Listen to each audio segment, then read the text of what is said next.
ഇന്നില്ലേ കാലത്ത് തന്നെ ബീഫ് ഫുഡിലുണ്ടായി. അപ്പോൾ ഉമ്മലി കുറച്ചെല്ലാം ബിരിയാണി തന്നെ ആയിക്കോ, കുറച്ച് അങ്ങനെ മാറ്റിച്ച്.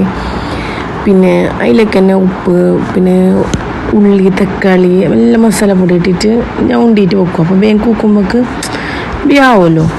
പിന്നെ ഈ ഉള്ളി കഴിക്കുന്നത് ലാസ്റ്റ് മസാലയൊക്കെ ഇടാമാണോ. പിന്നെ അരിയെല്ലാം കയറ്റി വെച്ച് അതിൻ്റെ വെള്ളം ഊറട്ടിട്ട് അങ്ങനെ.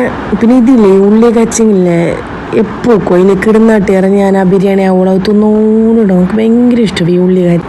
പിന്നെ ഉള്ളി കച്ച് സൈഡാക്കി എത്തിയിട്ട് പിന്നെ ഒരു ചട്ടി എടുത്തിട്ട് കുറച്ച് പേസ്റ്റെല്ലാം ഇട്ടിട്ടായിട്ട് ആ ബേച്ചിറച്ചില്ലേ അത് ബേയിലൊക്കെ ഇട്ടിട്ട് ചെറുങ്ങനെ മാട്ടുന്നു, വെറുതെ പേസ്റ്റ് ഇടാത്തതുകൊണ്ട് അങ്ങനെ ആക്കി. പിന്നെ അതെല്ലാം കഴിഞ്ഞിട്ടായിട്ട് കുറച്ച് മല്ലിച്ചപ്പിട്ടിട്ട് അത് മൂടിയിട്ട് വെച്ച്. പിന്നെ ഇതൊക്കെ പിന്നെ ഞാൻ അപ്പുറത്തെ അരിക്ക് വെള്ളം വെച്ചിട്ടുണ്ടായി, തിളക്കണ്ടേ, അത് ഫസ്റ്റ് വെച്ച്. എന്നിട്ടായിട്ട് അരി ഞാൻ മുന്നേ കയറ്റി വെച്ചിട്ടുണ്ടായി. പിന്നെ എൻ്റെ എണ്ണ വെച്ചിട്ട് കുറച്ച് കൊട്ടയം ഇതങ്ങനെ നെയ്ച്ചോറ് പിന്നെ എല്ലാവർക്കും അറിയുന്നില്ലേ.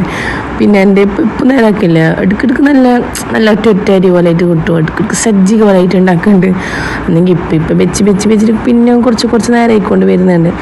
പിന്നെ ചോറെല്ലായി. പിന്നെ കുറച്ച് ദമ്മിടാലിട്ട് ഇങ്ങനെ എടുത്തതാണ്. കുറച്ച് ദമ്മെല്ലാം നമുക്ക് നല്ല പാണ്ടാണ്. അങ്ങനെ കുറച്ച് ദമ്മിടാൻ വേണ്ടിയിട്ട് മസാലക്ക് അരിയെല്ലാം ഇട്ടിട്ട് അതിൽ ഫുള്ള് സെറ്റാക്കിയിട്ട് അതിൻ്റെ മുകളിലേക്ക് ഇതിലൂട്ടി ഉള്ളിയല്ലോ. പിന്നെ വീഡിയോ എടുക്കാൻ കഴിഞ്ഞിട്ടാ. പിന്നെ കുളിച്ചിട്ടെല്ലാം വന്നിട്ട് തിന്നായിരുന്നു. ഇറച്ചി നല്ല ബന്ധിട്ടുണ്ടായോ, കുറേ സമയം അങ്ങനെ അടിച്ചിട്ട് വെച്ചുകൊണ്ട് നല്ല ബന്ധിട്ടുണ്ടായി, നല്ല പാണ്ടായിന്. അപ്പം എല്ലാവരും ഇങ്ങനെ ആക്കിയിട്ട് നോക്കാം, ആക്കാത്താളുണ്ടെങ്കിൽ ബിരിയാണി റെഡിയാവും.